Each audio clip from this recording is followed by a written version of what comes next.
ಯಾಕೆಂದರೆ ಈ ಕವನ ಸಂಕಲನ ಏನಿದೆ ಅಂದರೆ ಕಾವ್ಯಗಳ ಸಂಗ್ರಹ ಏನಿದೆ ಇದು ಅತ್ಯಂತ ವೈವಿಧ್ಯಮಯವಾದ ಕವಿಗಳ ಮನೋಧರ್ಮವನ್ನು, ಭಿನ್ನ ಆಲೋಚನೆಗಳನ್ನು, ಪ್ರಯೋಗಶೀಲತೆಯ ಕಾರಣಕ್ಕಾಗಿ ಇದನ್ನು ಸಂಗ್ರಹಿಸಿದ್ದೇವೆ ಅಂತಲೇ ಅವ್ರು ಹೇಳ್ಕೋತಾರೆ. ಹೀಗಿರಬೇಕಾದ್ರೆ ಬಹಳ ಮುಖ್ಯವಾಗಿ ಹಲವು ಹೊಸ ವಿಚಾರಗಳನ್ನು ಇವತ್ತು ನಾವು ಚರ್ಚೆ ಮಾಡಬೇಕಾಗಿದೆ. ಏನು ಅಂದರೆ, ಈ ಅಕ್ಷರ ಹೊಸ ಕಾವ್ಯ ಈ ಕೃತಿಯಲ್ಲಿ ನಮಗೆ ಒಟ್ಟು 50 ಕವಿಗಳು ಇಲ್ಲಿ ಇದ್ದಾರೆ. ಅಕ್ಷರ ಹೊಸ ಕಾವ್ಯದಲ್ಲಿ 50 ಕವಿಗಳನ್ನು ಅವರು ಆಯ್ದುಕೊಂಡಿದ್ದಾರೆ. ಆ 50 ಕವಿಗಳ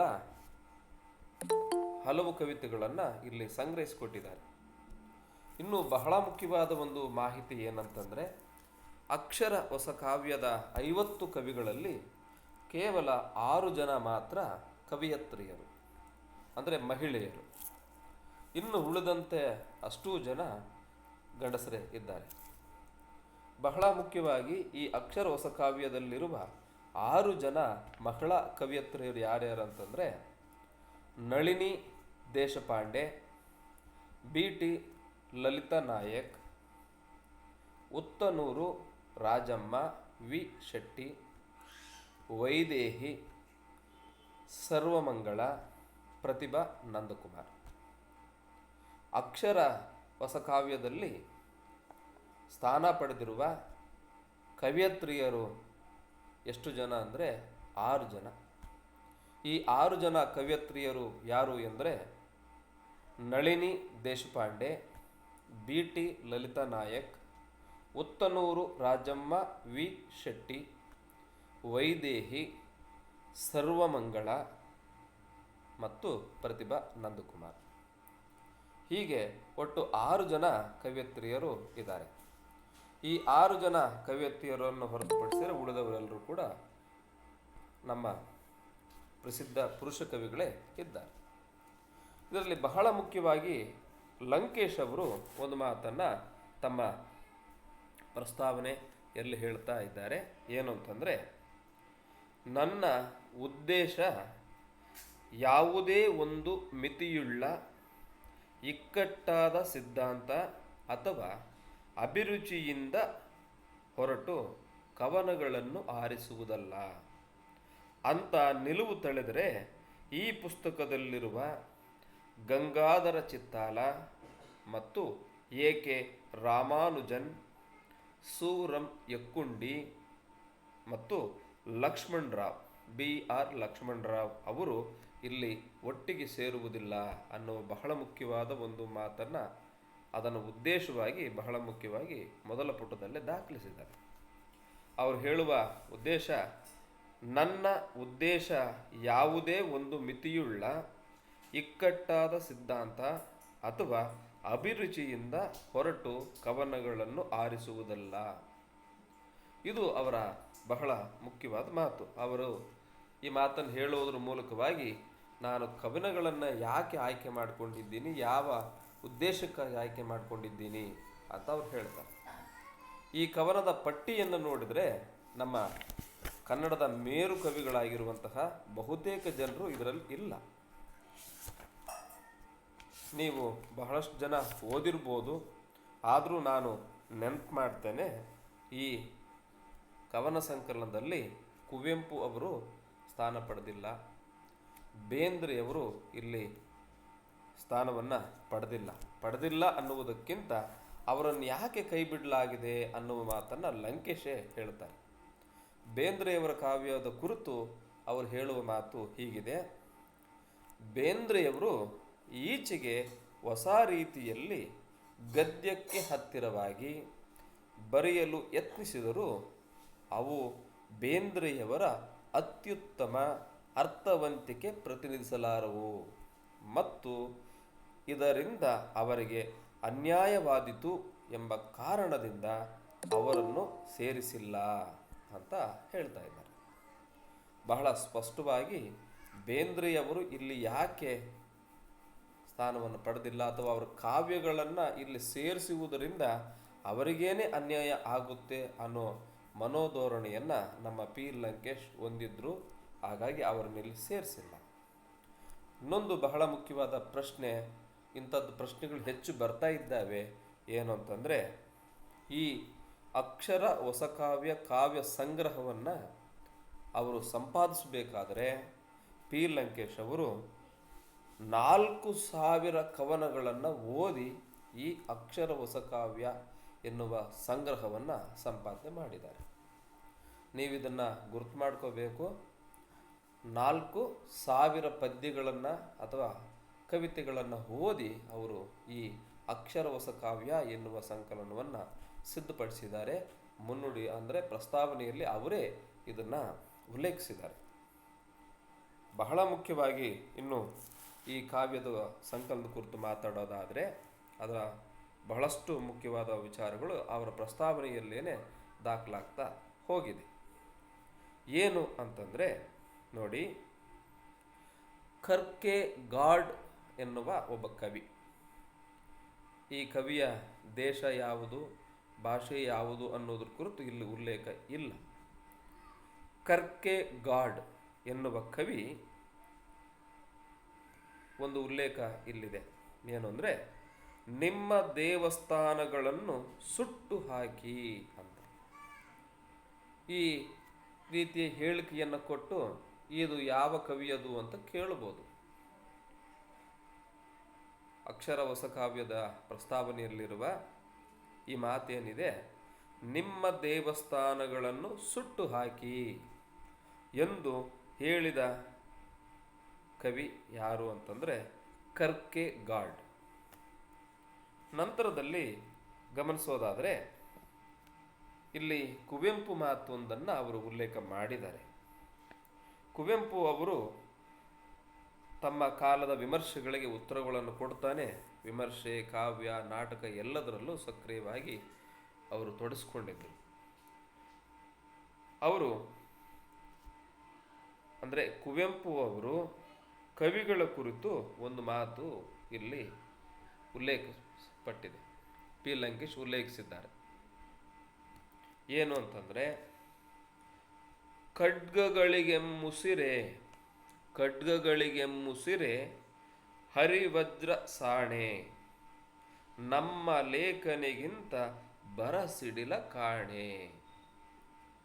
ಈ ಉಕ್ತಿ ಅಂದರೆ ಈ ಹೇಳಿಕೆ ಅಥವಾ ಈ ಕಾವ್ಯದ ಸಾಲು ಕುವೆಂಪು ಅವರದು.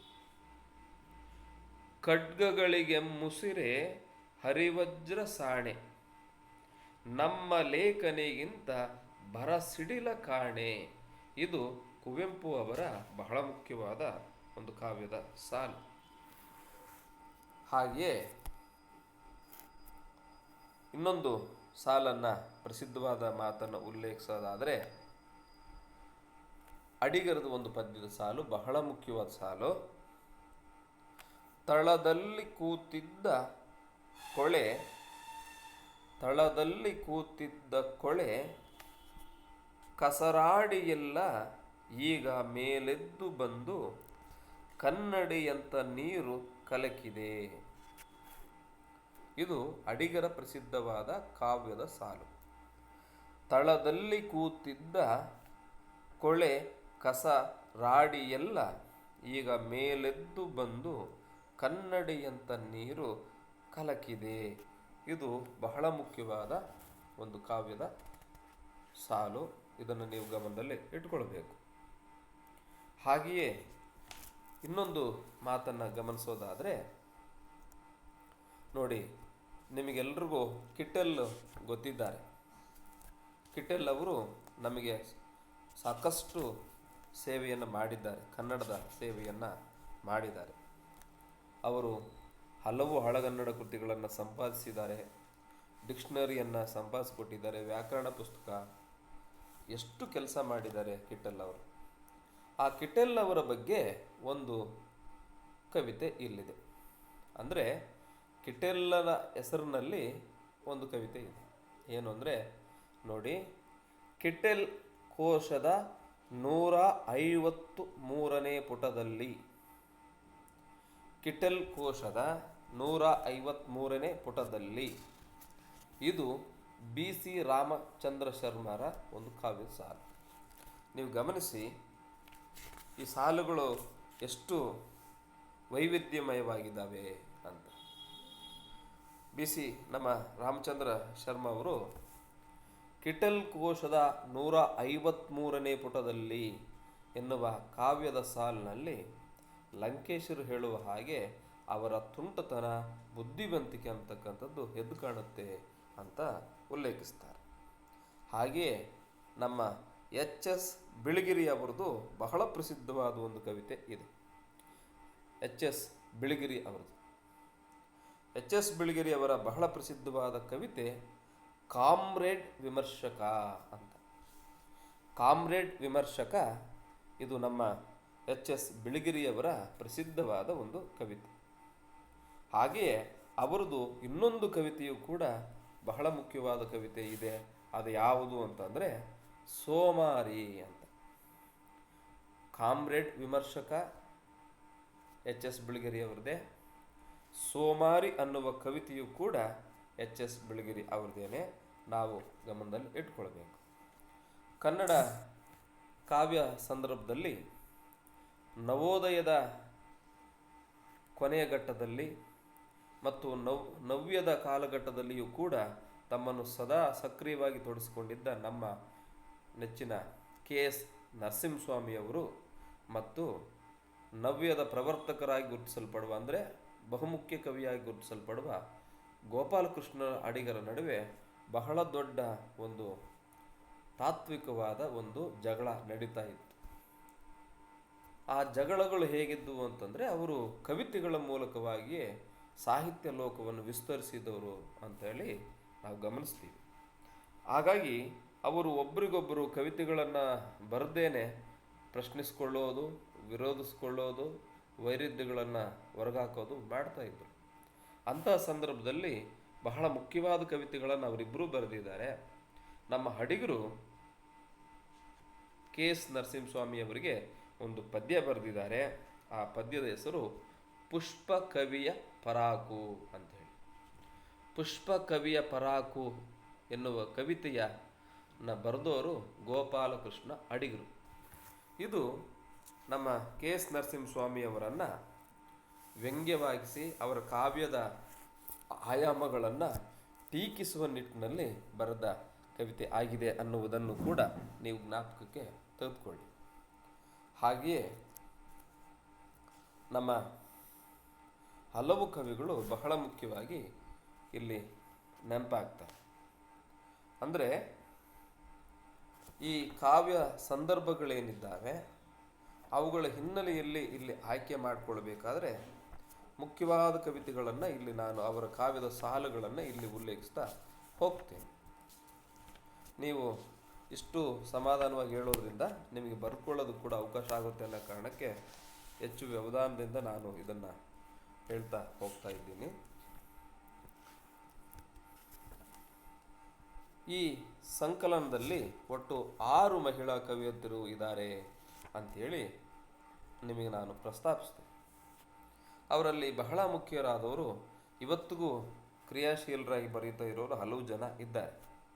ಅವರಲ್ಲಿ ಬಿ.ಟಿ. ಲಲಿತಾ ನಾಯಕ್ ಅವರು ಮುಖ್ಯರು. ಬಿ.ಟಿ. ಲಲಿತಾ ನಾಯಕ್ ಅವರು ತಮ್ಮ ಕಥೆಗಳ ಕಾರಣಕ್ಕಾಗಿ ಹೆಚ್ಚು ಪ್ರಸಿದ್ಧರಾದರೂ ಆರಂಭದಲ್ಲಿ ಅವರು ಕವಿತೆಗಳನ್ನು ಬರೆದಿದ್ದಾರೆ ಅನ್ನುವುದನ್ನು ಈ ಸಂಕಲನದ ಮೂಲಕವಾಗಿ ನಾವು ನೆನಪು ಮಾಡಿಕೊಳ್ಬೋದು. ಅವರ 2 ಪದ್ಯಗಳು ಇಲ್ಲಿ ಇದ್ದಾವೆ. ಆ 2 ಪದ್ಯಗಳಲ್ಲಿ ವೇದಾವತಿ ನದಿಯಲ್ಲಿ ಮುಳುಗಿದ ಸೂಳೆ, ಇದು ಬಿ.ಟಿ. ಲಲಿತಾ ನಾಯಕ್ ಅವರ ಕವನ. ವೇದಾವತಿ ನದಿಯಲ್ಲಿ ಮುಳುಗಿದ ಸೂಳೆ ಅಂತ. ಹಾಗೆಯೇ ಅವರ ಇನ್ನೊಂದು ಕವಿತೆ ಗೋಕಾಕ್ ಕವನಗಳು ಅಂತೇಳಿ. ಗೋಕಾಕ್ ಕವನಗಳು ಮತ್ತು ವೇದಾವತಿ ನದಿಯಲ್ಲಿ ಮುಳುಗಿದ ಸೂಳೆ ಅನ್ನುವ ಕವನದಲ್ಲಿ ಬಹಳ ಮುಖ್ಯವಾದ ಕೆಲವು ಸಾಲುಗಳನ್ನು ಗಮನಿಸೋದಾದರೆ,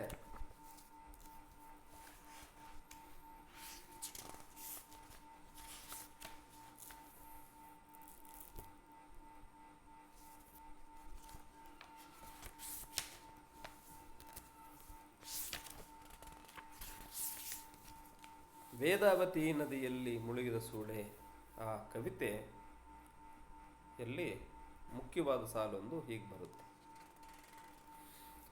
ಈ ಮುದುಕಿಯರಿಗೋ ನೆಲೆ ಇಲ್ಲ ಬೆಲೆ ಇಲ್ಲ. ಈ ಮುದುಕಿಯರಿಗೋ ನೆಲೆ ಇಲ್ಲ ಬೆಲೆ ಇಲ್ಲ. ಕೆದರುತ್ತಲೇ ಸೀಕಲು ದೇಹ ಸುಕ್ಕು ಮೋರೆ ಗುಳಿಕಣ್ಣು. ಕೆದರುತ್ತಲೇ ಸೀಕಲು ದೇಹ ಸುಕ್ಕು ಮೋರೆ ಗುಳಿಕಣ್ಣು. ಹಸಿವು ದಾರಿದ್ರ್ಯ ಎಲ್ಲದಕ್ಕೂ ಮೀರಿದ ಸಾಮಾಜಿಕ ತಿರಸ್ಕಾರ ಬೇರೆ. ಊರಜ್ಜಿದೋಳು ಥೂ ಅಂತ ಈ ಕಾವ್ಯದ ಸಾಲುಗಳು ಮುಗಿತವೆ. ಇಲ್ಲಿ ನೀವು ಬಹಳ ಮುಖ್ಯವಾದ ಸಾಲಾಗಿ ಮೇಲಿನ 2 ಸಾಲುಗಳನ್ನು ಗಮನದಲ್ಲಿ ತಗೊಳ್ಬೋದು. ಮೊದಲನೆಯದು ಬಿ ಟಿ ಲಲಿತಾ ನಾಯಕ್ ಅವರ ಈ 2 ಕವಿತೆಗಳ ಹೆಸರನ್ನು ಗೋಕಾಕ್ ಕವನಗಳು 1, ವೇದಾವತಿ ನದಿಯಲ್ಲಿ ಮುಳುಗಿದ ಸೂಳೆ ಎನ್ನುವ ಕವಿತೆ 1. ಈ ಹೆಸರನ್ನೇ ಕೊಟ್ಟು ಕೂಡ ನಾವು ಚರ್ಚೆ ಮಾಡ್ಬೋದು. ವೇದಾವತಿ ನದಿಯಲ್ಲಿ ಮುಳುಗಿದ ಸೂಳೆ ಈ ಕವಿತೆಯ ಕವಯತ್ರಿ ಯಾರು ಅಂತ. ಹಾಗೆಯೇ ಈ ಕವನದ ಸಾಲುಗಳಾದ ಈ ಮುದುಕಿಯರಿಗೋ ನೆಲೆ ಇಲ್ಲ ಬೆಲೆ ಇಲ್ಲ. ಕೆದರುತ್ತಲೇ ಸೀಕಲು ದೇಹ ಸುಕ್ಕು ಮೋರೆ ಗುಳಿಕಣ್ಣು. ಈ ಸಾಲುಗಳು ಇರುವ ಕವನದ ಹೆಸರೇನು ಅಂತ ನಾವು ಒಂದು ಪ್ರಶ್ನೆಯನ್ನು ಹಾಕ್ಕೋಬೋದು. ಅಥವಾ ಈ ಕವನದ ಸಾಲುಗಳ ಕವಯತ್ರಿ ಯಾರು ಅಂತ ಕೂಡ ನಾವು ಕೇಳ್ಕೊಳ್ಬೋದು. ಹಾಗೆಯೇ ಇನ್ನೊಬ್ಬ ಮಹಿಳಾ ಕವಿ ಅಂದರೆ ಕವಯತ್ರಿ ಇದ್ದಾರೆ, ಉತ್ತನೂರು ರಾಜಮ್ಮ ವಿ ಶೆಟ್ಟಿ. ಉತ್ತನೂರು ರಾಜಮ್ಮ ವಿ ಶೆಟ್ಟಿ ಅವರ ಕವಿತೆಗಳು ಇಲ್ಲಿ ಇದ್ದಾವೆ. ಅವರ ಒಟ್ಟು 3 ಪದ್ಯಗಳು ಇಲ್ಲಿ ಸ್ಥಾನ ಪಡ್ಕೊಂಡಿವೆ. ಅವುಗಳಲ್ಲಿ ಮೊದಲನೇ ಪದ್ಯ ತುಂಬಿಕೊಳ್ಳುತ್ತಾಳೆ ಅಜ್ಜನ ತೋಪು ಮಲಗು ಬಾ ಅಂತ. ತುಂಬಿಕೊಳ್ಳುತ್ತಾಳೆ ಅಜ್ಜನ ತೋಪು ಮತ್ತು ಮಲಗು ಬಾ ಅಂತ.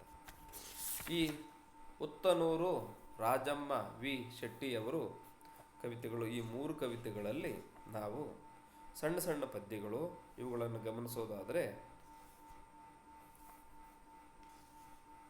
ಮಲಗು ಬಾ ಅನ್ನುವ ಪದ್ಯದಲ್ಲಿ ಒಂದು ಸಾಲು ಗಮನಿಸಬಹುದು.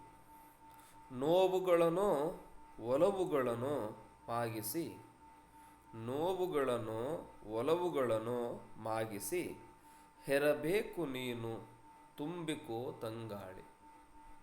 ಕಣ್ತುಂಬ ಹಸಿರ ನೋಟ ದಿಟ್ಟಿಸಿಕೊಂಡು ದೂರದಂಚಿನ ಚಿಗುರ ತೋಪು ಒಡಲೆಲ್ಲ ಸಡಿಲಾಗಿ ಕೊಕ್ಕರೆಯ ತೋರಣ ಅನ್ನುವ ಈ ಕವನಗಳು ಬಹಳ ಮುಖ್ಯವಾದ ಕವನದ ಸಾಲುಗಳು ಅಂತ ನನಗನ್ನಿಸುತ್ತೆ. ಹಾಗಾಗಿ ಅವುಗಳನ್ನು ನಾನಿಲ್ಲಿ ಉಲ್ಲೇಖ ಮಾಡ್ತಾ ಇದ್ದೀನಿ. ಮಲಗು ಬಾ ಎನ್ನುವುದು ನಮ್ಮ ಕವಯತ್ರಿ ಉತ್ತನೂರು ರಾಜಮ್ಮ ವಿ ಶೆಟ್ಟಿ ಅವರ ಕವನದ ಸಾಲುಗಳನ್ನು ಈಗ ಗಮನಿಸಿದ್ವಿ.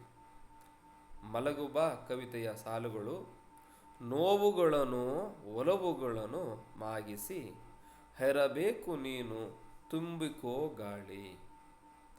ಕಣ್ತುಂಬ ಹಸಿರ ನೋಟ ದಿಟ್ಟಿಸಿಕೊಂಡು ದೂರದಂಚಿನ ಚಿಗುರ ತೋಪು ಒಡಲೆಲ್ಲ ಸಡಿಲಾಗಿ ಕೊಕ್ಕರೆಯ ತೋರಣ.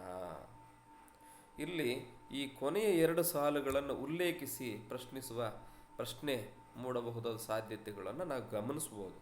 ಒಂದಿಷ್ಟು ಹೆಚ್ಚು ಆಳವಾಗಿ ಹೋದಾಗ ದೂರದಂಚಿನ ಚಿಗುರ ತೋಪು ಒಡಲೆಲ್ಲ ಸಡಿಲಾಗಿ ಕೊಕ್ಕರೆಯ ತೋರಣ. ಈ ಕಾವ್ಯದ ಸಾಲುಗಳ ಕವಿಯತ್ರಿ ಯಾರು ಅಥವಾ ಆ ಕವಿತೆ ಯಾವುದು ಅಂಥೇಳಿ ನಾವು ಗಮನಿಸ್ಬೋದು. ಹಾಗೆಯೇ ಇಲ್ಲಿ ಇನ್ನೊಬ್ಬರು ಕವಿಯತ್ರಿ ಕೂಡ ಇದ್ದಾರೆ. ಅವರು ಈಗ ನಮಗೆ ಕಥೆಗಾರರಾಗಿ ಹೆಚ್ಚು ಪ್ರಸಿದ್ಧರು. ಯಾರು ಅಂತಂದರೆ ಅವರು ವೈದೇಹಿಯವರು. ವೈದೇಹಿಯವರನ್ನು ನಾವು ಬಹಳ ಮುಖ್ಯ ಕಥೆಗಾರರಾಗಿ ಹೆಚ್ಚು ಗಮನಿಸ್ತಾ ಬಂದಿದ್ದೀವಿ. ಆ ಹೊತ್ತಿಗೆ ಆರಂಭದಲ್ಲಿ ಬಹಳ ಜನ ಕಾವ್ಯವನ್ನು ಬರೆದಿದ್ದಾರೆ ಅನ್ನುವುದನ್ನೇ ಇವತ್ತು ಮರೆಯುವ ಹಾಗೆ ಅವರು ಗದ್ಯ ಸಾಹಿತ್ಯಗಳು ಪ್ರಸಿದ್ಧವಾಗಿದ್ದಾವೆ. ವೈದೇಹಿ ಅವರದು ಕವಿತೆಗಳು ಒಟ್ಟು ಇಲ್ಲಿ 4 ಕವಿತೆಗಳು ಇದ್ದಾವೆ. ವೈದೇಹಿಯವರ 4 ಕವಿತೆಗಳು ಹೀಗಿವೆ: ಗೆಳತಿಯ ಗುಟ್ಟು, ನೋಡಬಾರದು ಚೀಲದೊಳಗನು, ತಿಳಿದವರೇ ಹೇಳಿ, ಅಸ್ತಮಾನದ ಕವನಗಳು, ಗುಂಪಿನಿಂದ. ಈ 4 ಕವಿತೆಗಳು ಈ ಅಕ್ಷರವಸ ಕಾವ್ಯದಲ್ಲಿ ಇದ್ದಾವೆ. ಅದರಲ್ಲಿ ಮೊದಲನೇ ಕವಿತೆ ಗೆಳತಿಯ ಗುಟ್ಟು. ಆ ಕವಿತೆಯ ಮೊದಲ ಸಾಲೇನೆ ಹೆಚ್ಚು ಮುಖ್ಯವಾದ ಸಾಲುಗಳು ಅಂತ ಅನಿಸುತ್ತೆ. ಅದನ್ನು ನಾವು ಚರ್ಚೆ ಮಾಡ್ಬೋದು ಅಥವಾ ಅದನ್ನು ನೆನಪು ಮಾಡಿಕೊಳ್ಬೋದು. ಆದರೂ ಪ್ರಿಯಕರನೇ ಇಲ್ಲದ ಬದುಕೇನು, ಆದರೂ ಪ್ರಿಯಕರನೇ ಇಲ್ಲದ ಬದುಕೇನು, ಎಂದಳಜ್ಜಿ ಆ ಕೆಟ್ಟ ಗೆಳತಿ, ಎನ್ನಬಹುದೇ ಹಾಗೆ ನನ್ನ ಗೆಳತಿ. ಇಲ್ಲಿ ಗೆಳತಿ ಅವರ ಅಜ್ಜಿ. ಆದರೂ ಆ ಕವಿತೆಯ ಹೆಸರು ಗೆಳತಿಯ ಗುಟ್ಟು. ಗೆಳತಿಯ ಗುಟ್ಟು. ಈ ಕವಿತೆಯ ಕವಿಯತ್ರಿ ಬಂದುಬಿಟ್ಟು ಇದನ್ನು ಬರೆದವರು ಯಾರು ಅಂದರೆ ವೈದೇಹಿಯವರು. ಆ ಕಾವ್ಯದ ಸಾಲುಗಳು ಹೀಗಿದ್ದಾವೆ. ಏನಂದರೆ, ಆದರೂ ಪ್ರಿಯಕರನೇ ಇಲ್ಲದ ಬದುಕೇನು, ಎಂದಳಜ್ಜಿ ಆ ಕೆಟ್ಟ ಗೆಳತಿ, ಎನ್ನಬಹುದೇ ಹಾಗೆ ನನ್ನ ಗೆಳತಿ ಅಂತ ಪ್ರಶ್ನೆಯನ್ನು ಹಾಕ್ತಾರೆ ಈ ಕವಿತೆಯಲ್ಲಿ. ಹಾಗೆ ಅವರ ಇನ್ನೊಂದು ಕವಿತೆ ನೋಡಬಾರದು ಚೀಲದೊಳಗನು. ಇವತ್ತಿಗೂ ಅವರು ಹೇಳುವ ಪದ್ಯ ಬಹಳ ಸೂಕ್ತವಾಗಿ ಅನ್ವಯಿಸುವಂಥದ್ದು. ನೋಡಿ ಏನಂತಂದರೆ, ವ್ಯಾನಿಟಿ ಬ್ಯಾಗಿನಲ್ಲಿ ಕೈ ಹಾಕಿ ನೋಡುವುದು ಎಂದಿಗೂ ಉಚಿತವಲ್ಲ ಪುರುಷರೇ. ಈ ಸಾಲನ್ನು ನೀವು ಗುರುತು ಮಾಡಿಕೊಳ್ಳಿ. ನಿಮ್ಮ ಕವನ ಸಂಕಲನ ನಿಮ್ಮ ಕಡೆ ಇತ್ತು ಅಂದರೂ ಕೂಡ ನೆನಪು ಮಾಡ್ಕೊಂಡು ನೀವು ಓದಿದ್ರೆ ಗುರುತು ಮಾಡ್ಕೊಳ್ಬೋದು. ಬೇಕಂದರೆ ವೈದೇಹಿಯವರ ನೋಡಬಾರದು ಚೀಲದೊಳಗನು ಎನ್ನುವ ಕವಿತೆಯ ಮೊದಲ ಸಾಲೆ ಹೀಗಿದೆ: ವ್ಯಾನಿಟಿ ಬ್ಯಾಗಿನಲ್ಲಿ ಕೈ ಹಾಕಿ ನೋಡುವುದು ಎಂದಿಗೂ ಉಚಿತವಲ್ಲ ಪುರುಷರೇ, ವ್ಯಾನಿಟಿ ಹೆಸರಿನಲ್ಲಿ ಏನೆಲ್ಲ ಇರಬಹುದು ಬಯಲು ಮಾಡುವರೇ ಅನ್ನುವ ಒಂದು ವ್ಯಾನಿಟಿ ಬ್ಯಾಗ್ ಎಂಬ ಒಂದು ಬ್ರಹ್ಮಾಂಡವನ್ನು ಅವರು ಇಲ್ಲಿ ಚಿತ್ರಣವನ್ನು ಮಾಡಿದ್ದಾರೆ. ವ್ಯಾನಿಟಿ ಬ್ಯಾಗ್ನೊಳಗಡೆ ಏನೆಲ್ಲ ಇರುತ್ತಂದರೆ ಅದೊಂದು ಹೊಸ ಜಗತ್ತು ಅಥವಾ ಅದನ್ನೊಂದು ಬ್ರಹ್ಮಾಂಡನೇ ಅಂತ ಹೇಳ್ಬೋದು. ಹೀಗೆ ಮುಖ್ಯವಾದ ಕಾವ್ಯದ ಸಾಲಾಗಿ ಅವರನ್ನು ನಾವು 2 ಕವಿತೆಗಳನ್ನು ಗಮನಿಸಿದರೆ, ಇನ್ನೊಬ್ಬ ಮಹಿಳಾ ಕವಿಯತ್ರಿ ಅಥವಾ ಮಹಿಳಾ ಯಾರು ಅಂತಂದರೆ ಸರ್ವಮಂಗಳ ಅವರು. ಅವರ ಕವಿತೆಗಳು ಗಮನಿಸಿದರೆ ಬಿರುಕು, ಗೊಂಬೆ, ಅಮ್ಮನಗುಡ್ಡ, ಕಾಮ, ಗೋದತ್ತೆ ಮತ್ತು ಬೆಳ್ಳಿ ನಾಣ್ಯ ಇವುಗಳ ಇಲ್ಲಿ ಸ್ಥಾನ ಪಡೆದಿರುವ 5 ಕವಿತೆಗಳಲ್ಲಿ ಅಮ್ಮನಗುಡ್ಡ ಹಲವು ಸಾರಿ ಇದು ಪಟ್ಟಿಗಳಾಗಿದೆ. ಬೇರೆ ಬೇರೆ ವಿಶ್ವವಿದ್ಯಾಲಯಗಳಲ್ಲಿ ಪಟ್ಟಿ ಆಗಿದ್ದಾವೆ ಮತ್ತು ಪ್ರಸಿದ್ಧ ಕವನವಾಗಿ ಹೆಚ್ಚು ಚರ್ಚೆಗೆ ಬಂದಿದೆ ಈ ಕವಿತೆ ಅಮ್ಮನ ಗುಡ್ಡ, ಸರ್ವಮಂಗಳ ಅವರದು. ಹಾಗಾಗಿ ಈ ಕವಿತೆಯಿಂದ ಬಹಳಷ್ಟು ಸಾರಿ ಪ್ರಶ್ನೆಗಳು ಬರೋ ಸಾಧ್ಯತೆಗಳು ಸಹಜವಾಗಿ ಇರುತ್ತೆ. ಆ ಅಮ್ಮನ ಗುಡ್ಡ ಕವಿತೆಯ ಕೆಲವು ಸಾಲುಗಳನ್ನು ಗಮನಿಸೋದಾದರೆ ಅದು ಒಂದು ಸುದೀರ್ಘವಾದ ಪದ್ಯ. ಅಮ್ಮನ ಗುಡ್ಡ ಅನ್ನುವುದು ಸುಮಾರು 4, 6, 7 ಪುಟದಲ್ಲಿ ಆ ಕವಿತೆ ಇದೆ, ಅಮ್ಮನ ಗುಡ್ಡ. ಆ ಕವಿತೆಯ ಮೊದಲ ಸಾಲುಗಳನ್ನು ಗಮನಿಸಿದರೆ, ವರ್ಷಕ್ಕೊಮ್ಮೆಯಾದರೂ ಮನೆ ದೇವತೆಯ ದರ್ಶನ, ವರ್ಷಕ್ಕೊಮ್ಮೆಯಾದರೂ ಮನೆ ದೇವತೆಯ ದರ್ಶನ, ಪಯಣ ಎತ್ತಿನ ಬಂಡಿಯಲ್ಲಿ ರೊಟ್ಟಿ ಬುತ್ತಿ ಕಟ್ಟಿಕೊಂಡು, ಚನ್ನಗಿರಿಯಿಂದ 3 ತಾಸಿನ ಹಾದಿ ಜೋಳದಾಳು ಅಂತ ಈ ಕವಿತೆ ಶುರುವಾಗುತ್ತೆ. ಆದರೆ ಈ ಕವಿತೆಯಲ್ಲಿ ಇನ್ನೂ ಹಲವು ಸಾಲುಗಳು ಬಹಳ ಮುಖ್ಯವಾಗಿ ನಾವು ಗಮನಿಸ್ಬೋದು. ಅದರಲ್ಲಿ ಒಂದೆರಡು ಸಾಲುಗಳನ್ನು ನಾನಿಲ್ಲಿ ಉಲ್ಲೇಖಿಸ್ತೀನಿ.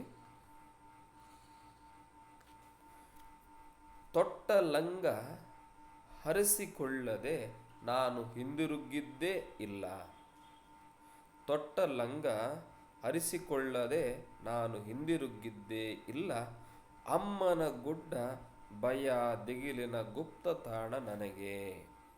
ಈ ಸಾಲುಗಳನ್ನು ನೀವು ನೆನಪು ಮಾಡಿಕೊಳ್ಳಬಹುದು. ಅಮ್ಮನ ಗುಡ್ಡ ಬಹಳ ಪ್ರಸಿದ್ಧವಾದ ಕವಿತೆ.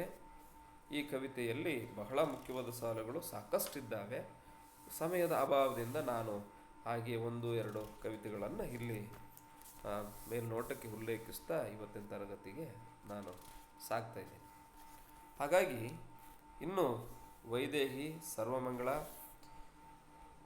ಉತ್ತನೂರು ರಾಜಮ್ಮ, ಬಿ ಟಿ ಲಲಿತಾ ನಾಯಕ್ಕು 4 ಜನರನ್ನು ಗಮನಿಸಿ ಆಯಿತು. ಇನ್ನು ಒಬ್ಬರು ಯಾರು ಅಂತಂದರೆ ನಮ್ಮ ಪ್ರತಿಭಾ ನಂದಕುಮಾರು ಮತ್ತು ನಳಿನಿ ದೇಶಪಾಂಡೆ ಇಬ್ಬರಿದ್ದಾರೆ. ಆ ಪ್ರತಿಭಾ ನಂದಕುಮಾರ್ ಅವರು ನಿಮಗೀಗಾಗಲೇ ಸಾಕಷ್ಟು ಪರಿಚಯ ಇರೋದರಿಂದ, ಅವರ ಕವಿತೆಗಳು ಕೂಡ ಜನಪ್ರಿಯ ಇರೋದರಿಂದ ಈ ಹೊತ್ತಿಗೂ ಕೂಡ ಅವರು ಹೆಚ್ಚು ಕ್ರಿಯಾಶೀಲರಾಗಿ ಕವಿತೆಗಳನ್ನು ಬರಿತಾ ಇದ್ದಾರೆ. ಸಾಕಷ್ಟು ವರ್ತಮಾನದಲ್ಲಿ ಕಲ್ಲಡಗಳನ್ನು ಮೂಡಿಸುವ ಕವಿತೆಗಳನ್ನು ಅವರು ಬರ್ಕೊಳ್ತಾ ಬರ್ತಾನೆ ಇದ್ದಾರೆ. ಆ ಕವಿತೆಗಳಲ್ಲಿ ಇಲ್ಲಿ ಇರುವ ಕವಿತೆಗಳು ಯಾವುದು ಅಂತ ನೋಡಿದರೆ, ನಾವು ಹುಡುಗಿಯರ ಹೀಗೆ, ಮಾಲು, ನಿರೀಕ್ಷೆ, ಹೊಸ ವರ್ಷ, ಮುಖವಾಡ, ಶ್ರೀಕೃಷ್ಣ ಸ್ಮರಣೆ, ಬಯಲು, ಕನಸು ಕಸುವಿಸಿ ಹಾಡು, ಹೀಗೆ 8 ಪದ್ಯಗಳು ಇಲ್ಲಿ ಇದ್ದಾವೆ. ಈ 8 ಪದ್ಯಗಳಲ್ಲಿ ಹೆಚ್ಚು ಜನಪ್ರಿಯವಾಗಿರುವುದು ನಿಮಗೆಲ್ಲರಿಗೂ ಪರಿಚಿತವಿರುವ ನಾವು ಹುಡುಗಿರೆ ಹೀಗೆ ಅನ್ನುವ ಪದ್ಯ. ಈ ನಾವು ಹುಡುಗಿರೆ ಹೀಗೆ ಎನ್ನುವ ಪದ್ಯ ಹೆಚ್ಚು ಜನಪ್ರಿಯ ಆಗಿರೋದ್ರಿಂದ ಇದರಿಂದ ಸಹಜವಾಗಿ ಪ್ರಶ್ನೆಗಳು ಬಂದಿದ್ದಾವೆ. ಮತ್ತೆ ಮತ್ತೆ ಮೇಲಿಂದ ಮೇಲೆ ಕೇಳ್ತಾನೆ ಇದ್ದಾರೆ. ಆದರೆ ಆ ಪದ್ಯದ ಜೊತೆಗೆ ನಾವು ಅದೊಂದೇ ಪದ್ಯವನ್ನು ಗಮನಿಸೋದಕ್ಕಿಂತ ಅವರ ಇತರ ಪದ್ಯಗಳನ್ನು ಕೂಡ ನಾವು ಗಮನಿಸ್ತಾ ಹೋಗೋದು ಬಹಳ ಮುಖ್ಯ ಆಗುತ್ತೆ.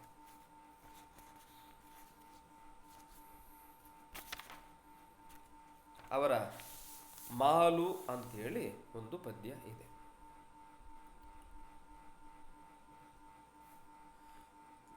ತಲಾಂತರಗಳಿಂದಲೂ ನಮ್ಮ ಮಧ್ಯಮ ವರ್ಗದ ಹುಡುಗಿಯರು ಬರುವುದು ಒಂದೇ ಬ್ರ್ಯಾಂಡಿನಲ್ಲಿ, ಒತ್ತಿ ಒತ್ತಿ ಮೇಲೆದ್ದು ಸೋರದಂತೆ ತುರುಕಿ ಭದ್ರವಾಗಿ ಅಂಟಿಸಿರುವ ಲೇಬಲ್ಗಳ ಪ್ರಖ್ಯಾತಿಯಲ್ಲಿ ಅಂತ ಮಧ್ಯಮ ವರ್ಗದ ಒಂದು ಮನಸ್ಥಿತಿ ಮತ್ತು ಅವರ ಒಂದು ಆರ್ಥಿಕ ಸ್ಥಿತಿಗತಿಗಳನ್ನು ಇಲ್ಲಿ ಅವರು ಕಟ್ಟಿಕೊಡ್ತಾರೆ. ಇವರ ಕವಿತೆಯಲ್ಲಿ ನಾವು ಹುಡುಗಿಯರೇ ಹೀಗೆ ಅನ್ನೋ ಕವಿತೆ ಎಷ್ಟು ಜನಪ್ರಿಯ ಅಂತಂದರೆ, ಎಲ್ಲರೂ ಅದನ್ನು ವಿರುದ್ಧವಾಗಿಯೂ ಕೂಡ ಆಲೋಚನೆ ಮಾಡಿದವರಿದ್ದಾರೆ. ಅದನ್ನು ಹುಡುಗರೇ ಹೀಗೆ ಅಂತ ಕೂಡ ಗೇಲಿ ಮಾಡಿ ಪದ್ಯಗಳನ್ನು ಕಟ್ಟಿದವರಿದ್ದಾರೆ. ಆದರೆ ಕಾಲ ಪ್ರವಾಹದಲ್ಲಿ ಪ್ರತಿಭಾ ನಂದಕುಮಾರ್ ಅವರ ನಾವು ಹುಡುಗಿಯರೇ ಹೀಗೆ ಪದ್ಯ ನಿಂತಿದೆ. ಅವರಿಗೆ ಪ್ರತಿಕ್ರಿಯೆಯಾಗಿ ಬರೆದವರು ಎಷ್ಟೋ ಜನ ಕಳೆದೇ ಹೋಗಿದ್ದಾರೆ ಅಂತ ಅದನ್ನು ನಾವು ಗಮನಿಸಬೇಕು. ಇದರಲ್ಲಿ ಬಹಳ ಮುಖ್ಯವಾದ ಸಾಲುಗಳನ್ನಾಗಿ ನಾನು ಗಮನಿಸಿರೋದು ನಿಮಗೆ ಉಲ್ಲೇಖಿಸ್ತೀನಿ. ಜುಮ್ಮೆನಿಸುವ ಆಲೋಚನೆಗಳನ್ನೆಲ್ಲ ಹಾಗೆ ಡಬ್ಬಿಯೊಳಗೆ ಹಿಟ್ಟು ಹೊತ್ತಿದಂತೆ ಒತ್ತಿ ಒತ್ತಿ ಗಟ್ಟಿ ಮಾಡುತ್ತೇವೆ. ಇಂಥ ಸಾಲುಗಳನ್ನು ಕೇಳುವ ಸಾಧ್ಯತೆಗಳಿರ್ತವೆ. ಬಹಳ ಮುಖ್ಯವಾದ ಸಾಲುಗಳು ಅಂತ ಅನಿಸ್ಬೇಕು. ಅಂದರೆ ಅದು ಇಡೀ ಕಾವ್ಯದವನ್ನು ಅದು ಧ್ವನಿಸಬೇಕು ಅನ್ನೋ ಸಂದರ್ಭದ ಸಾಲುಗಳನ್ನೇ ಹೆಚ್ಚು ನಮಗೆ ಪರೀಕ್ಷೆಗಳಲ್ಲಿ ಕೊಡೋದನ್ನು ನಾವು ಗಮನಿಸ್ತೀವಿ. ಸಾಧಾರಣವಾದ ಆರಂಭದ ಸಾಲುಗಳನ್ನು, ಕೊನೆಯ ಸಾಲುಗಳನ್ನು ಅಥವಾ ಕ್ಲೀಶೆ ಎನಿಸುವ ಸಾಲುಗಳನ್ನು ಯಾರೂ ಕೂಡ ಉಲ್ಲೇಖಿಸಲ್ಲ. ಅಂದರೆ ಇಡೀ ಪದ್ಯದ ಒಂದು ಆಶಯವನ್ನು ಎತ್ತಿ ಹಿಡಿಯುವ, ಈ ಕಾಲಘಟ್ಟಕ್ಕೆ ಮುಖ್ಯ ಅಂತ ಅನಿಸುವ ಸಾಲುಗಳನ್ನು ಅವರು ಕೋಟ್ ಮಾಡ್ತಿರ್ತಾರೆ. ಹಾಗಾಗಿ ಜುಮ್ಮೆನಿಸುವ ಆಲೋಚನೆಗಳನ್ನೆಲ್ಲ ಹಾಗೆ ಡಬ್ಬಿಯೊಳಗೆ ಹಿಟ್ಟು ಹೊತ್ತಿದಂತೆ ಒತ್ತಿ ಒತ್ತಿ ಗಟ್ಟಿ ಮಾಡುತ್ತೇವೆ. ಈ ಪದ್ಯ ಏನಿದೆ ಇವತ್ತಿಗೂ ಕೂಡ ಬಹುತೇಕ ಮಹಿಳಾ ಕವಿಗಳಿಗೆ ಹೆಚ್ಚು ಪ್ರೇರಣೆಯನ್ನು ಒದಗಿಸ್ತಾ ಇದೆ. ಅಡುಗೆ ಮನೆ ಸಾಹಿತ್ಯ ಅಂತ ಹೇಳಿ ಹೆಣ್ಣು ಮಕ್ಕಳ ಸಾಹಿತ್ಯವನ್ನು ಜರಿದ ಕಾಲ ಈಗಿಲ್ಲ. ಅತ್ಯಂತ ಸಮರ್ಥವಾಗಿ ಕವಿಗಳು, ಮಹಿಳಾ ಕವಿಗಳು ಬರೆಯೋದರಿಂದ ಅವರಲ್ಲಿ ಇಂತಹ ಭಾವನೆಗಳು ಹೆಚ್ಚು ಹೆಚ್ಚು ಎಲ್ಲ ಲೋಕದ ಚಿತ್ರಣಗಳು ಬರ್ತವೆ. ಅದನ್ನು ನಾವು ಗಮನಿಸಬೇಕು. ಅದರ ಕೊನೆಯ ಸಾಲುಗಳು ಮತ್ತು ಆರಂಭದ ಸಾಲುಗಳು ಬಹಳ ಮುಖ್ಯ ಇದ್ದಾವೆ. ಇದು ಪರಿಚಯ ಇರೋ ಸಾಲುಗಳು. ಹೌದು ಕಣೆ ಉಷಾ, ನಾವು ಹುಡುಗೀರೇ ಹೀಗೆ ಅಂತ ಈ ಪದ್ಯ ಶುರುವಾಗುತ್ತೆ. ಹಾಗೆಯೇ ಈ ಪದ್ಯದ ಕೊನೆಯ ಸಾಲು ಕೂಡ ನಾವು ಹುಡುಗೀರೇ ಹೀಗೆ ಅಂಥೇಳಿ ಮುಕ್ತಾಯ ಆಗುತ್ತೆ. ಮತ್ತೆ ಇನ್ನು ಒಬ್ಬರು ನಾವು ಚರ್ಚೆ ಮಾಡಬೇಕಾದ ಮಹಿಳಾ ಕವಿಯರ ನಳಿನಿ ದೇಶಪಾಂಡೆ ಅವರು. ನಳಿನಿ ದೇಶಪಾಂಡೆ ಅವರು ನಮಗೆ ಈ ಹೊತ್ತಿಗೆ ಬಹಳ ಜನರಿಗೆ ಪರಿಚಯವೇ ಇಲ್ಲದ ಹೆಸರಾಗಿ ಉಳ್ಕೊಂಡ್ಬಿಟ್ಟಿದೆ. ಇಂತಹ ಹಲವು ಸಂಗ್ರಹಗಳನ್ನು ಓದಿದಾಗಲೇ ನಮಗೆ ಆಯಾ ಕಾಲಘಟ್ಟಗಳಲ್ಲಿ ಎಷ್ಟು ಮುಖ್ಯವಾದ ಕವಿಗಳು, ಅದರಲ್ಲೂ ಮಹಿಳಾ ಕವಿಗಳು ಇದ್ದರು, ಅವರೆಲ್ಲ ಈಗ ಏನಾದರೂ ಅನ್ನೋದೆಲ್ಲ ನಮಗೆ ಬಹಳ ಮುಖ್ಯವಾದ ಚರ್ಚೆ ಆಗಬೇಕು. ಅವರ ಕವಿತೆಯನ್ನು ಗಮನಿಸೋದಾದರೆ ನಳಿನಿ ದೇಶಪಾಂಡೆಯವ್ರದ್ದು 2 ಕವಿತೆಗಳು ಇಲ್ಲಿ ಇವೆ. ಲಾಂಬಟ್ರಾ ವೆಸ್ಟಾ ಅಂತೇಳಿ, ಇನ್ನೊಂದು ಸೀರೆಯಂಗಡಿಯಲ್ಲಿ ಮಾದರಿಗೆ ನಿಲ್ಲಿಸಿರುವ ಪ್ರತಿಮೆಗೆ ಅಂತ. ಕವನದ ಶೀರ್ಷಿಕೆನೇ ಒಂದು ಪ್ರಶ್ನೆಯನ್ನು ಕೇಳುವಷ್ಟು ಸಮರ್ಥವಾದ ಒಂದು ಶೀರ್ಷಿಕೆ ಆಗಿದೆ. ಸೀರೆಯಂಗಡಿಯಲ್ಲಿ ಮಾದರಿಗೆ ನಿಲ್ಲಿಸಿರುವ ಪ್ರತಿಮೆಗೆ ಅಂತ. ಕವಿತೆ ಹೆಸರು ಸೀರೆಯಂಗಡಿಯಲ್ಲಿ ಮಾದರಿಗೆ ನಿಲ್ಲಿಸಿರುವ ಪ್ರತಿಮೆಗೆ ಅಂತ. ಈ ಮಾದರಿಗೆ ನಿಲ್ಲಿಸಿರುವ ಪ್ರತಿಮೆಗೆ ಕವಿತೆಯಲ್ಲಿ ಅವರು ಸಾಕಷ್ಟು ಮುಖ್ಯವಾದ ಸಾಲುಗಳನ್ನೆಲ್ಲ ಬರೆದಿದ್ದಾರೆ. ಅದರಲ್ಲಿ ಕೆಲವು ಸಾಲುಗಳನ್ನು ನಿಮ್ಮ ಗಮನಕ್ಕೆ ನಾನು ತರ್ತೀನಿ. ನನ್ನಂತೆ ವಾರೆ ಬೈತಲೆ ತೆಗೆದು, ನನ್ನಂತೆ ವಾರೆ ಬೈತಲೆ ತೆಗೆದ ನೀನು ಯಾರೇ. ಅವರು ಕೇಳ್ತಾ ಇದ್ದಾರೆ, ಸೀರೆಯಂಗಡಿಯಲ್ಲಿ ಮಾದರಿಗೆ ನಿಲ್ಲಿಸಿರುವ ಆ ಗೊಂಬೆಗೆ ಅಂದರೆ ಪ್ರತಿಮೆಗೆ ಕೇಳ್ತಾ ಇದ್ದಾರೆ, ನನ್ನಂತೆ ವಾರೆ ಬೈತಲೆ ತೆಗೆದ ನೀನು ಯಾರೇ. ಇದು ಪ್ರಶ್ನೆಯನ್ನು ಕೇಳಬಹುದಾದ ಒಂದು ಸಾಲು ಕೂಡ ಆಗಿದೆ. ಇಲ್ಲಿಗೆ ನಮ್ಮ ಈ ಮಹಿಳಾ ಕವಿಯತ್ತರ ಕುರಿತು ಚರ್ಚೆ ಆಯಿತು. ಇನ್ನು ಕೆಲವು ಕವಿಗಳನ್ನು ನಾವು ಅವರ ಕಾವ್ಯದ ಸಾಲುಗಳನ್ನು ಗಮನಿಸ್ತಾ ಹೋಗೋದಾದರೆ, ಇಲ್ಲಿ ಆಗಲೇ ನಾನು ಹೇಳಿದೆ, ನಮ್ಮ ಗೋಪಾಲಕೃಷ್ಣ ಅಡಿಗರು ನಮ್ಮ KS ನರಸಿಂಹಸ್ವಾಮಿಯವರಿಗೆ ಹನುಮಂತವರು ಮ್ಯೂಟ್ ಮಾಡಿಕೊಳ್ಳಿ,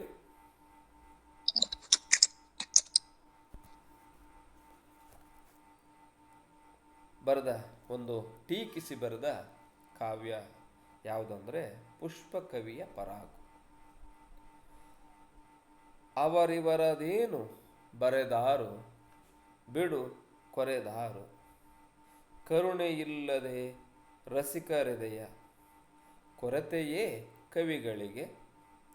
ಇಹರಲ್ಲಿ ನೂರಾರು ಕಲ್ಲು ಮುಳ್ಳುಗಳಂತೆ ಹುಲ್ಲು ಜಳ್ಳುಗಳಂತೆ ಮರೆತು ಬಿಡಿ ಈ ಅಸುಂದರ ಚಿಂತೆ. ಭೂಲೋಕದಲ್ಲೆಲ್ಲ ಏಕಮೇವಾದ್ವಿತೀಯ, ಇಲ್ಲಿ ನೋಡಿರಿ ಇಲ್ಲಿ ಪುಷ್ಪಕವಿಯ ಅಂಥೇಳಿ ನಮ್ಮ ನರಸಿಂಹಸ್ವಾಮಿಯವರನ್ನು, KS ನರಸಿಂಹಸ್ವಾಮಿಯವರನ್ನು ವ್ಯಂಗ್ಯವಾಡಿ ನಮ್ಮ ಗೋಪಾಲಕೃಷ್ಣ ಅಡಿಗರು ಈ ಕವಿತೆಯನ್ನು ಬರೆದಿದ್ದಾರೆ. ಪುಷ್ಪಕವಿಯ ಪರಾಗು. ಅವರಿವರದೇನು ಬರೆದಾರು, ಅವರಿವರದೇನು ಬರೆದಾರು ಬಿಡು ಕೊರೆದಾರು, ಕರುಣೆಯಿಲ್ಲದೆ ರಸಿಕರೆದೆಯ ಕೊರತೆಯೇ ಕವಿಗಳಿಗೆ. ಇಹರಲ್ಲಿ ನೂರಾರು ಕಲ್ಲು ಮುಳ್ಳುಗಳಂತೆ ಹುಲ್ಲು ಜಳ್ಳುಗಳಂತೆ ಮರೆತು ಬಿಡಿ ಆ ಸುಂದರ ಚಿಂತೆ. ಈ ಕಾವ್ಯದ ಸಾಲುಗಳು ಯಾರದು ಅಂತ ಕೇಳಬಹುದು. ಈ ಕಾವ್ಯದ ಸಾಲುಗಳು ಯಾರ ಕವಿತೆ ಅಂತ ಕೇಳಬಹುದು. ಇದು ಹೆಚ್ಚಿನ ಮಾಹಿತಿ ಅಂದರೆ ಅದು ನಮ್ಮ ಅಡಿಗರದು, ಮತ್ತು ಅದನ್ನು KS ನರಸಿಂಹಸ್ವಾಮಿಯವರನ್ನು ಟೀಕಿಸಲಿಕ್ಕೆ ಬರೆದ ಪದ್ಯ ಅಂತ ನೀವು ಗಮನದಲ್ಲಿ ತಗೊಳ್ಬೋದು. ಈ ಸಂಕಲನದಲ್ಲಿ ಮೊದಲ ಕವಿಯಾಗಿ ಸ್ಥಾನವನ್ನು ಪಡೆದಿರೋರು ಯಾರು ಅಂತ ನೋಡಿದರೆ ಪೇಜಾವರ ಸದಾಶಿವರಾಯರು ಅಂತ. ಈ ಕವಿತೆಯು ಕೂಡ ಪೇಜಾವರ ಸದಾಶಿವರಾಯರು ಬರೆದ ಒಂದು ಕವಿತೆ, ಬಹಳ ವಿಮರ್ಶಕರ ದೃಷ್ಟಿಯಿಂದ ಬಹಳ ಮುಖ್ಯವಾದ ಕವಿತೆ ಅಂತೇಳಿ ಪರಿಗಣಿಸಲ್ಪಟ್ಟಿದೆ. ಸಾಕಷ್ಟು ಸಾರಿ ಇದು ಕುವೆಂಪು ವಿಶ್ವವಿದ್ಯಾಲಯದಲ್ಲಿ ಪಠ್ಯವಾಗಿ ಇತ್ತು. ಆ್ಯಕ್ಚುಲಿ ಇದು ನಾವು MA 2010ರಲ್ಲಿ ಓದಬೇಕಾದ್ರೆ ಇಂಥ ಪದ್ಯಗಳು ನಮಗೆ ಪಠ್ಯ ಆಗಿತ್ತು ಅನ್ನೋದು ನನಗೆ ನೆನಪಾಗುತ್ತೆ. ಆ ಹಿನ್ನೆಲೆಯಲ್ಲಿ ಈ ಕವಿತೆಗಳು ಅಂದರೆ ಇಷ್ಟು ಮುಖ್ಯವಾದ ಪದ್ಯಗಳನ್ನು ಆಯ್ಕೆ ಮಾಡ್ತಾರೆ ಈ ಸಂಕಲನದಿಂದ ಅಂತ. ಪೇಜಾವರ ಸದಾಶಿವರಾಯರು ನೋಡಿ, ಅವ್ರದ್ದು ಕವಿತೆ ಹೆಸರು ನಾಟ್ಯೋತ್ಸವ ಅಂತ. ಈ ಕವಿತೆ ಹೆಸರೇ ನಿಮಗೆ ಮುಖ್ಯವಾದದ್ದು ಅಂತ ಅನಿಸ್ಬೇಕು, ಮತ್ತು ಅದನ್ನು ನೀವು ಗುರ್ತು ಮಾಡಿಕೊಳ್ಬೇಕು. ಈ ನಮ್ಮ ಪೇಜಾವರ ಸದಾಶಿವರಾಯರು ಒಂದು ಕವನವನ್ನು ಇಲ್ಲಿ ಸೇರಿಸಿದ್ದೇನೆ, ಅಂದರೆ ಲಂಕೇಶರ ಮಾತು. 1950ಕ್ಕಿಂತ ಹಿಂದೆ ಬರೆದ ಪೇಜಾವರ ಸದಾಶಿವರಾಯರ ಒಂದು ಕವನವನ್ನು ಇಲ್ಲಿ ಸೇರಿಸಿದ್ದೇನೆ. ಅನುಭವದ ದೃಷ್ಟಿಯಿಂದ ಅವರು ಈಚಿನ ಕವಿಗಳ ಜೊತೆಗೆ ಇದ್ದಾರೆ. ಈ ಸಂಗ್ರಹಕ್ಕೆ ಇದೊಂದು ಮುಖ್ಯ ಉದ್ದೇಶವಿದೆ ಅಂತ ಪೇಜಾವರರ ಕವಿತೆಯನ್ನು ಪೇಜಾವರ ಸದಾಶಿವರಾಯರು, ನಮಗೆಲ್ಲ ಇತ್ತೀಚೆಗೆ ಜನಪ್ರಿಯರು ಯಾರಂತೆ ಪೇಜಾವರ ಸ್ವಾಮೀಜಿಗಳು ಜನಪ್ರಿಯರಾಗಿದ್ದರು, ಅವರು ಕಾಲವಾಗಿದ್ದಾರೆ. ಆದರೆ ಪೇಜಾವರ ಸದಾಶಿವರಾಯರು ಅನ್ನೋ ಹೆಸರಿನಲ್ಲಿ ಕನ್ನಡದಲ್ಲಿ 1950ಕ್ಕೆ ಕಾಲಘಟ್ಟದಲ್ಲಿ ಇದ್ದು ಬಹಳ ಮುಖ್ಯವಾದ ಒಂದು ಕವಿತೆಯನ್ನು ಕೊಟ್ಟು ಹೋದವರು ಅನ್ನೋದನ್ನು ಸಾಹಿತ್ಯದ ವಿದ್ಯಾರ್ಥಿಗಳಾದ ನಾವು ನೆನಪು ಮಾಡಿಕೊಳ್ಬೇಕು. ಅವರ ಕವಿತೆ ಬಹಳ ಹಳೆಯದಾದರೂ ಕೂಡ ಈ ಹೊತ್ತಿನ ಕವಿತೆ ಸಂದರ್ಭಕ್ಕೆ ಅದು ಬಹಳ ಮುಖ್ಯ ಅಂತ ಅನಿಸುತ್ತೆ. ಆ ಕಾರಣಕ್ಕೆ ನಾನು ಅದನ್ನು ಈ ಸಂಕಲನದ ಆದ್ಯತೆಯಾಗಿ ತಗೊಂಡು ಆ ಪದ್ಯವನ್ನೇ ಮೊದಲ ಕವಿತೆಯಾಗಿ ಅವರು, ಅಂದರೆ ನಮ್ಮ P. ಲಂಕೇಶ್ ಅವರು ಸೇರಿಸಿದ್ದಾರೆ. ಆ ಕವಿತೆ ಯಾವುದು ಅಂತಂದರೆ ನಾಟ್ಯೋತ್ಸವ. ಲೋರೆನ್ಸ್ ಇಲ್ ಮನ್ನಿಫಿಕೋ, ಈ ಕವಿತೆ ಶುರುವಾಗುತ್ತೆ. ಲೋರೆನ್ಸ್ ಇಲ್ ಮನ್ನಿಫಿಕೋ, ಹಾಡನ್ನರ್ಪಿಸಿಹನು ತಕೋ, ಇಂದೆಮ್ಮ ಉತ್ಸವದಲ್ಲಿ ಯೌವನದಿ ಸಂಭ್ರಮದಲ್ಲಿ ಹರೆಯವಿದರ ಯಾಗದಲ್ಲಿ ಜೀವಿತಗಳ ಭೋಗದಲ್ಲಿ ಗುರುವೇ ನಿನಗೆ ಅಗ್ರಪೀಠ, ಕಲಿತೆವಿಂದು ನಿನ್ನ ಪಾಠ, ತೇಲಿ ಬರುವ ಜಾಸ್ಗಾನ ನಮ್ಮ ಕುಣಿತ ಕಲ್ಲವೇನ, ಅದು ದ್ರಾಕ್ಷಾರಸದ ಪಾನ ನಮ್ಮ ಕುಡಿತ ಕಲ್ಲವೇನ, ವೆನೆತ್ಸಿಯದ ಕಡೆದ ಗಾಜು ಸಾರ್ದೇನಿಯದ ಸುರೆಯ ಮೋಜು ಅನ್ನುವ ಕವಿತೆಯ ಸಾಲುಗಳು, ಅಂದರೆ ಮೊದಲ ಸ್ಟ್ಯಾಂಜದ ಸಾಲುಗಳು ಬಹುಮುಖ್ಯವಾದ ಸಾಲುಗಳು.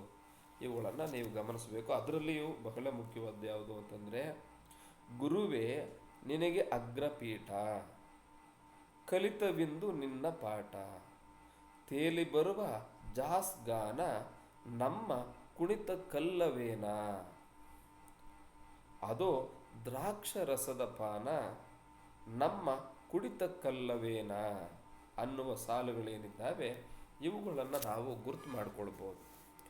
ಪೇಜಾವರ ಸದಾಶಿವರಾಯರು 1950ರ ಕಾಲಘಟ್ಟದಲ್ಲಿ ಬರೆದ ನಾಟ್ಯೋತ್ಸವ ಎನ್ನುವ ಕವಿತೆ ಅಕ್ಷರವಸ ಕಾವ್ಯದ ಮೊದಲ ಕವಿತೆ ಆಗಿದೆ ಅನ್ನುವುದನ್ನು ನೀವು ಅಡಿಷನಲ್ ಆಗಿ ಜ್ಞಾಪಕದಲ್ಲಿ ತಗೊಳ್ಳಿ.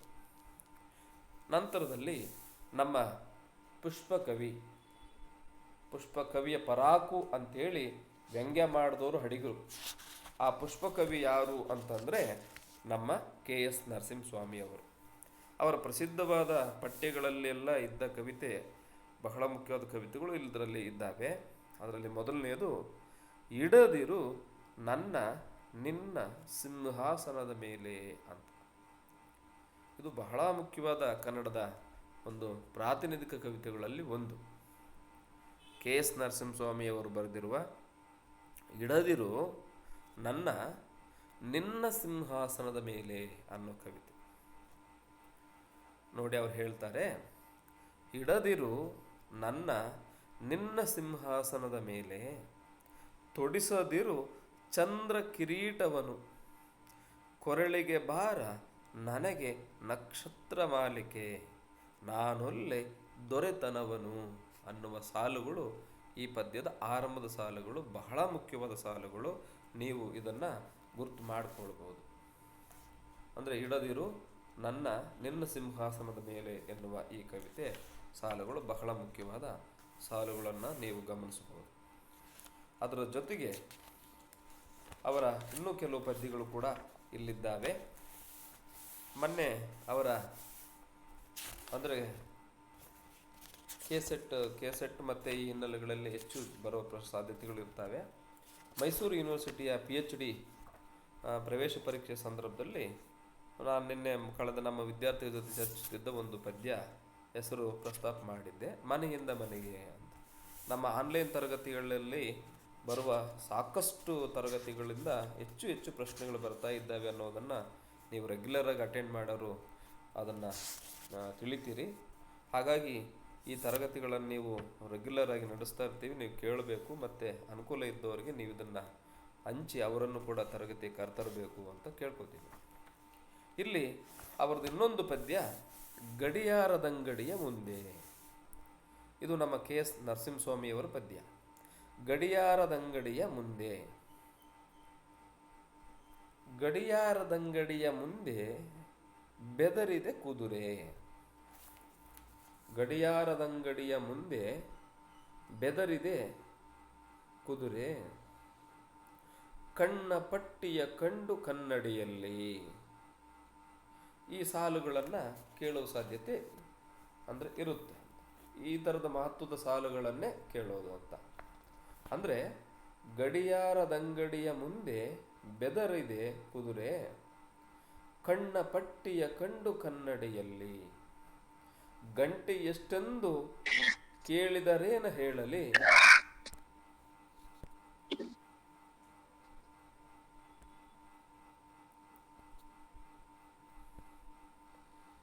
ಕಣ್ಣ ಪಟ್ಟಿಯ ಕಂಡು ಕನ್ನಡಿಯಲ್ಲಿ, ಗಂಟೆ ಎಷ್ಟೆಂದು ಕೇಳಲಿ.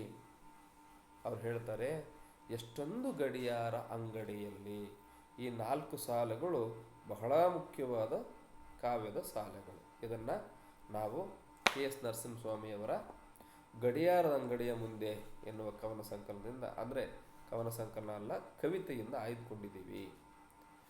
ಗಡಿಯಾರದ ಅಂಗಡಿಯ ಮುಂದೆ ಬೆದರಿದೆ ಕುದುರೆ, ಕಣ್ಣ ಪಟ್ಟಿಯ ಕಂಡು ಕನ್ನಡಿಯಲ್ಲಿ. ಗಂಟೆ ಎಷ್ಟೆಂದು ಕೇಳಿದರೇನ ಹೇಳಲಿ, ಎಷ್ಟೊಂದು ಗಡಿಯಾರ ಅಂಗಡಿಯಲ್ಲಿ ಅಂತ ಸಮಯವನ್ನು ಗಡಿಯಾರದ ಅಂಗಡಿಯ ಮುಂದೆ ಕೇಳೋ ಸಮಯ ನೋಡಿ. ಮುಂಬೈ ಜಾತಕ ಅಂಥೇಳಿ ಬಹಳ ಪ್ರಸಿದ್ಧವಾದ ಒಂದು ಕವಿತೆ ಕೂಡ ನಿಮ್ಮ ಗಮನಕ್ಕೆ ಬರಲಿ. ಅದು ಯಾರ್ದು ಅಂಥೇಳಿ ತಿಳಿದವರು ಮುಂಬೈ ಜಾತಕ ಈ ಕವಿತೆ ಯಾರ್ದು ಅಂತ ಗೊತ್ತಿದ್ದವರು ಮೆಸೇಜ್ ಬಾಕ್ಸ್ನಲ್ಲಿ ಹಾಕಿ. ಹಾಗೆ ಇನ್ನೂ ಒಂದಿಬ್ಬರು ಕವಿಗಳನ್ನು ಇವತ್ತು ಕಾಣೋಣ. ಉಳಿದಂತೆ ಮುಂದಿನ ತರಗತಿಗಳಲ್ಲಿ ಅವಕಾಶ ಸಿಕ್ಕ ಸಂದರ್ಭದಲ್ಲಿ ಇನ್ನೂ ಉಳಿದ ಕವಿತೆಗಳನ್ನು, ಮುಖ್ಯವಾದ ಸಾಲುಗಳನ್ನು ನಾವು ಚರ್ಚೆ ಮಾಡ್ತಾ ಹೋಗ್ಬೋದು, ಸಮಯದ ಅಭಾವ ಇರೋದರಿಂದ. ನಮ್ಮ ಗಂಗಾಧರ ಚಿತ್ತಾಲ್, ನಾನು ಮುನ್ನುಡಿಯಲ್ಲಿ ಒಂದು ಮಾತನ್ನು, ನಮ್ಮ P. ಲಂಕೇಶ್ ಅವರ ಮಾತನ್ನು ನಿಮಗೆ ಉಲ್ಲೇಖಿಸಿದ್ದೆ. ಏನು ಅಂತಂದರೆ, ಅವರು ಈ ಕವನ ಸಂಕಲನದಲ್ಲಿ ಬೇರೆ ಬೇರೆ ಅವಧಿಯ, ವಯೋಮಾನದ, ಸಂವೇದನೆಯ, ಮನೋಧರ್ಮದ ಕವಿಗಳನ್ನು ಆಯ್ಕೆ ಮಾಡೋದಕ್ಕೆ ಕಾರಣ ಏನು ಅಂತ ಅವರು ಒಂದು ಮಾತು ಹೇಳಿದರು. ಏನು ಅಂತಂದರೆ, ನನ್ನ ಉದ್ದೇಶ ಯಾವುದೇ ಒಂದು ಮಿತಿಯುಳ್ಳ ಇಕ್ಕಟ್ಟಾದ ಸಿದ್ಧಾಂತ ಅಥವಾ ಅಭಿರುಚಿಯಿಂದ ಹೊರಟು ಕವನಗಳನ್ನು ಆರಿಸುವುದಲ್ಲ. ಹಾಗೇನಾದರೂ ನಾನು ಆಯ್ಕೆ ಮಾಡಿದರೆ, ಆ ರೀತಿ ಒಂದು ಸಿದ್ಧಾಂತಕ್ಕೆ ಬದ್ಧವಾಗಿ, ಒಂದು ಕಾಲಘಟ್ಟಕ್ಕೆ ಬದ್ಧವಾಗಿ, ಒಂದು ಸಂವೇದನೆಗೆ ಬದ್ಧವಾಗಿ ನಾನು ಇಲ್ಲಿನ ಕವಿತೆಗಳನ್ನು ಆಯ್ಕೆ ಮಾಡಿಬಿಟ್ಟಿದ್ರೆ ಏನಾಗ್ತಿತ್ತು ಅಂತಂದರೆ, ಅವ್ರು ಹೇಳ್ತಾರೆ ನೋಡಿ, ಗಂಗಾಧರ ಚಿತ್ತಾಲ ಎ.ಕೆ. ರಾಮಾನುಜನ್, ಸು.ರಂ.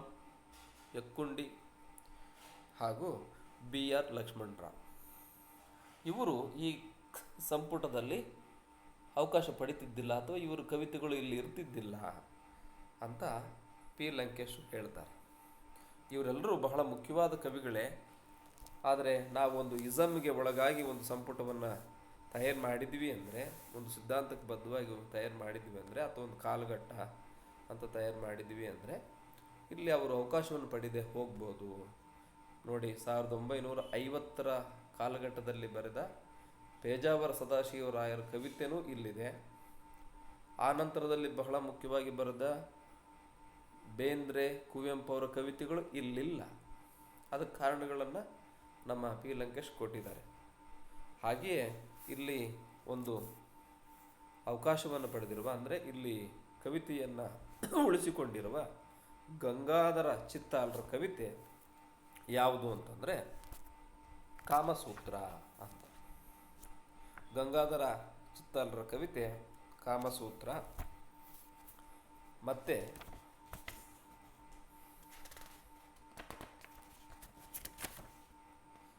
ಬಿತ್ತಿ ಒಂದು, ಇನ್ನೊಂದು ಕವಿತೆ ಹೂಲ ಹೂಪ್.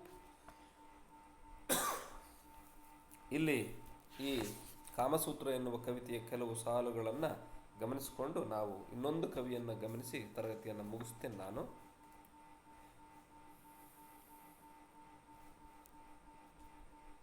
ಈ ಕವಿತೆಯ ಮುಖ್ಯವಾದ ಆರಂಭದ ಸಾಲುಗಳನ್ನು ಗಮನಿಸಿದರೆ, ಕನಸು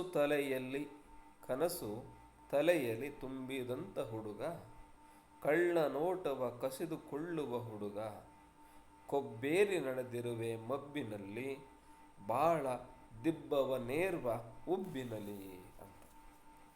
ಕೊಬ್ಬೇರಿ ನಡೆದಿರುವೆ ಮಬ್ಬಿನಲಿ, ಬಾಳ ದಿಬ್ಬವ ನೇರ್ವ ಉಬ್ಬಿನಲಿ. ಈ ಸಾಲುಗಳನ್ನು ನೀವು ಗುರುತಿಸ್ಕೊಳ್ಬೋದು.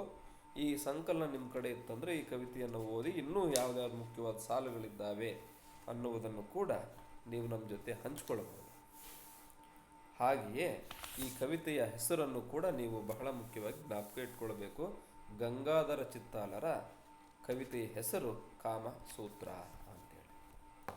ನಾನು ಕೊನೆಯದಾಗಿ ಬಹಳ ಮುಖ್ಯವಾದ ಒಬ್ಬ ಕವಿಯನ್ನು ಹೆಸರಿಸಿ ನಾನು ಈ ಹೊತ್ತಿನ ಈ ತರಗತಿಯನ್ನು ಮುಗಿಸ್ತೀನಿ. ಆ ಕವಿ ಯಾರು ಅಂತಂದರೆ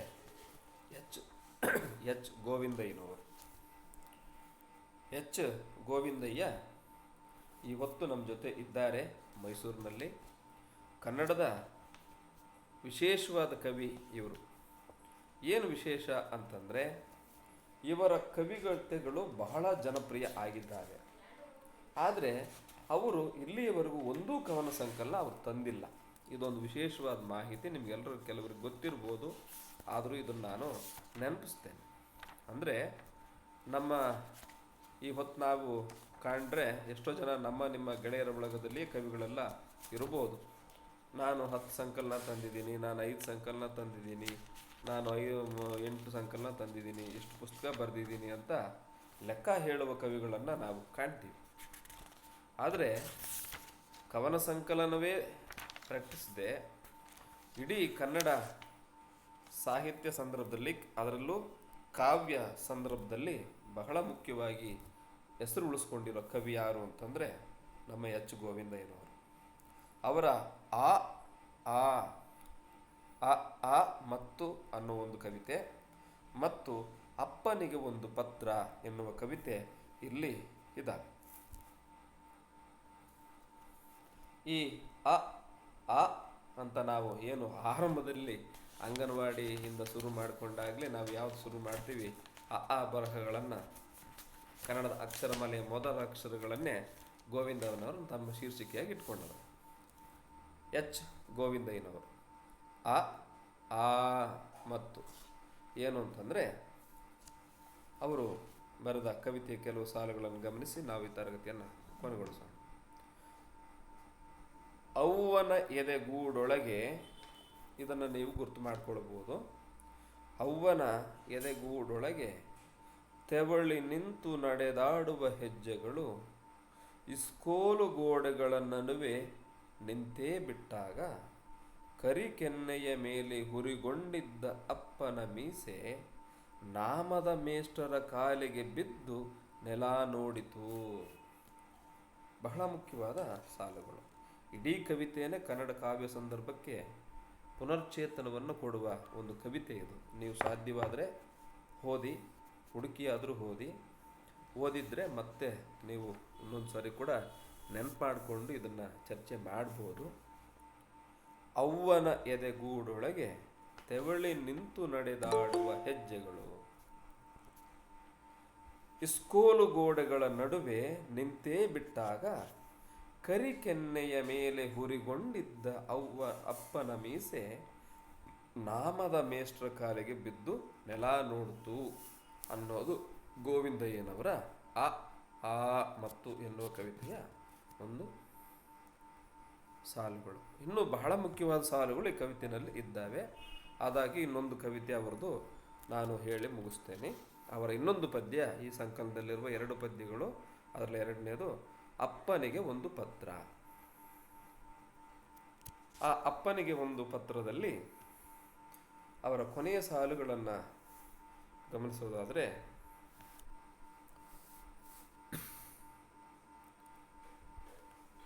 ಅವ್ವ ಹಾಸಿಗೆ ಹಿಡಿದಿದ್ದಾಗ ನನ್ನ ದುರುದುರು ನೋಡಿ ಕೊಟ್ಟ ಸಾಲಕ್ಕೆ ಗೌಡ ಜೀತಕ್ಕೆ ಬರಬೇಕೆಂದು ಹಠ ಹಿಡಿದಿದ್ದಾರೆ. ನನ್ನ ತಮ್ಮನಿಗೆ ಹೇಳು ಅವರ ಮನೆಗೋಗಲು ರೆಡಿಯಾಗೆಂದು. ನಾನೂ ಬರುತ್ತೇನೆ. ಗೌಡನಿಗೆ ಹೇಳು ಅಪ್ಪ ಮರೆಯದೆ ಹೇಳು ಬಂದು ತೀರಿಸುತ್ತಾರೆಂದು ಅಂತೇಳಿ ಈ ಕವಿತೆ ಮುಗಿಯುತ್ತೆ. ಇದರ ಆರಂಭದ ಕೆಲವು ಸಾಲುಗಳನ್ನು ನಾನು ಹೇಳ್ತೀನಿ, ಅದು ಕೂಡ ನಿಮಗೆ ಮುಖ್ಯ ಅಂತ ಅನಿಸ್ಬೋದು.